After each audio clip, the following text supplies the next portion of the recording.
Hello, good morning, good evening, whatever it is for you. I wanted to do another 5-word random story to try to see if I can progress my improv skills just a little bit further. So, without further ado, I'm ready to just jump right on into it.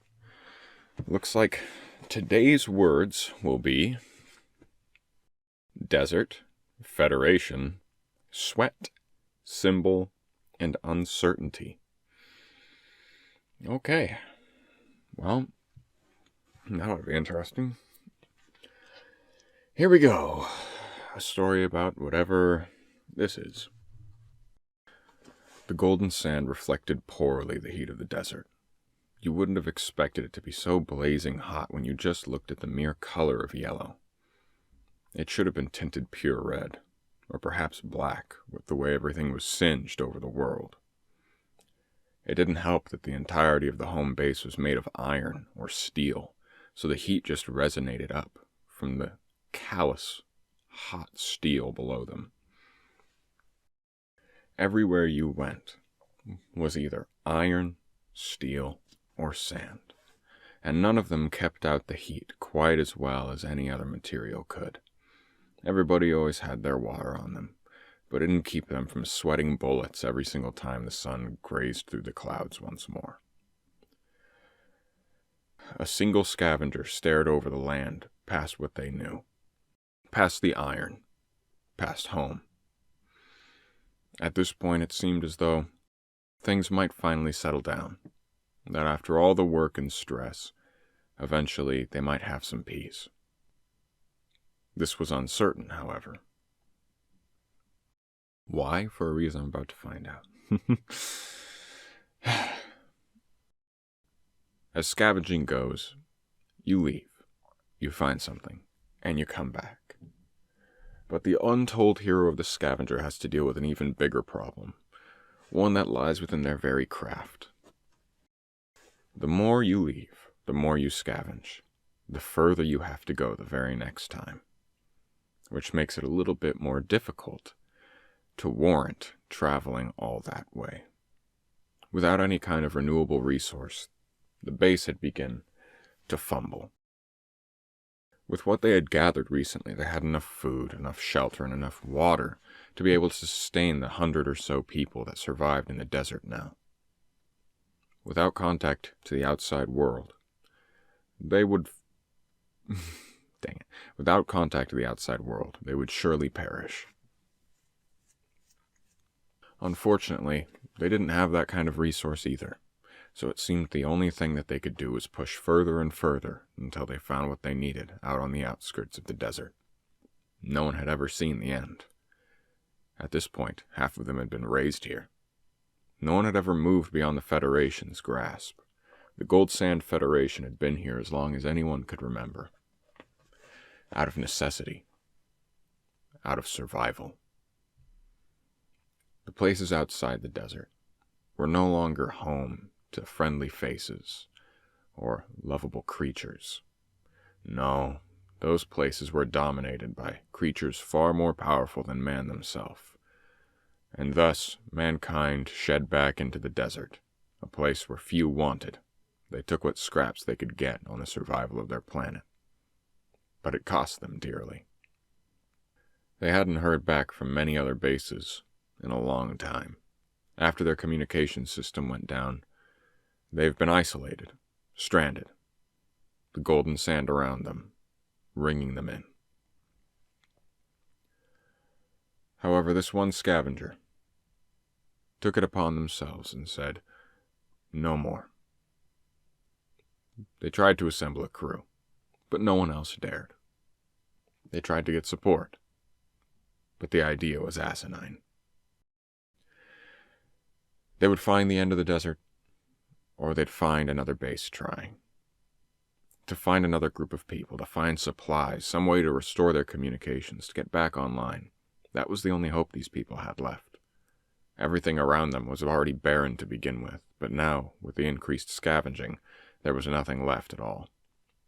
So they rigged up their sandboat, pulled the sail, and at midday, decided that it was finer to ride the sand and enjoy the heat from the golden glow than to enjoy the heat from the steel beneath their feet.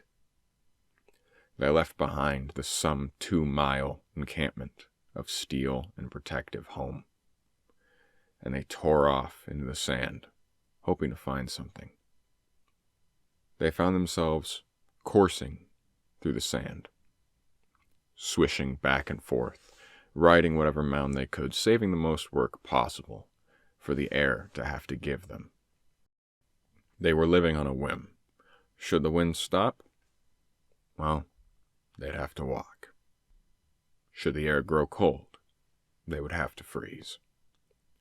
Should it get any hotter? They would starve. That made no sense. Oops. Should the air grow hotter?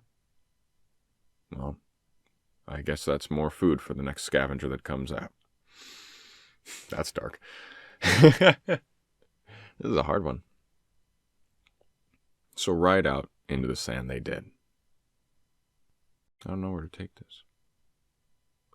Beyond several different forms. No. Beyond the rocks, the stones that crept out from the ground. Pillars amongst the sand, the only solid ground seeable, the only thing natural that wasn't going to eat you alive. Caves were common. It was basically a home for a scavenger. Any cave felt the same as long as it was safe. Protection from the cold, from the heat, from the duality of the desert. The hardest part was finding something to survive off of. Liquids, meats, vegetation, nothing out here. There was nothing left for anyone. But they pressed on, cold night, after hot day, after windless day, after storm, after stand hurricane. At this point, they were certain, even if they were to return, they would have already had given their rations out to the rest of the encampment.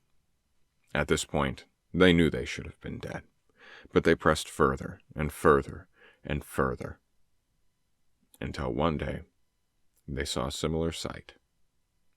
The dull glow of steel off in the distance. They may be a scavenger, but they weren't the best navigator. The first thing that they did was worry that they'd somehow made an entire circle back to a place that no longer had any way for them to survive.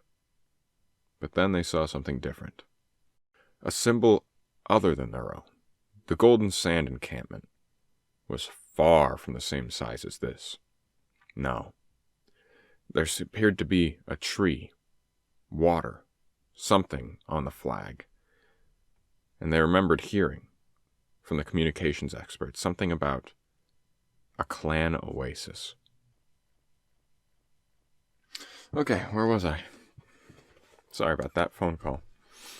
They traveled onwards towards the Oasis clan, headed for what they believed might be some sort of sanctity from the cruelty of the desert they'd experienced for the past week. Pressing onwards, pressing forwards, they finally got to the gate of the large steel encampment, but no one answered them. They stepped over to the side, peered through the gaps in the steel wall fence. No one inside. They grabbed the large door and pulled it, yanked it from its home, screaming out of place, until finally it stood entirely open. Not a soul. They walked through the ghost town of the encampment, peering from house to house. Empty. Thank God. It didn't appear as though there was any form of struggle, any form of fail to survive. Instead, they found their way all the way over to the comms unit. They found the headquarters and peered inside.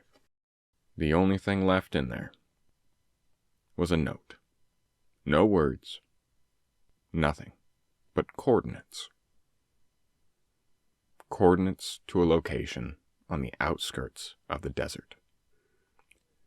An attempt to take back the land that wasn't left for dead. The scavenger found a nearby seat, sat down, pulled down their sand mask, took a deep breath, and thought for a moment. They didn't have any supplies to bring back. Didn't have any water, no food. But this was a bigger base. If anything, they'd found shelter. But moreover, if he could get the people to listen, he found hope.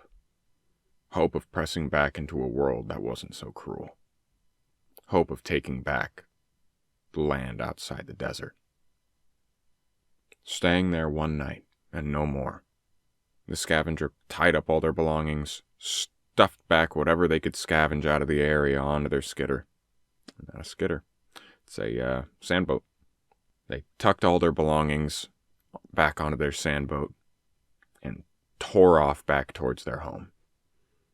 They didn't know if people would believe them, if people were going to go along with it, or if they were going to tell them that they had wasted their time, cast them out. But they did know one thing. They had a reason to press back out into the unknown. And as a scavenger, that's all you need.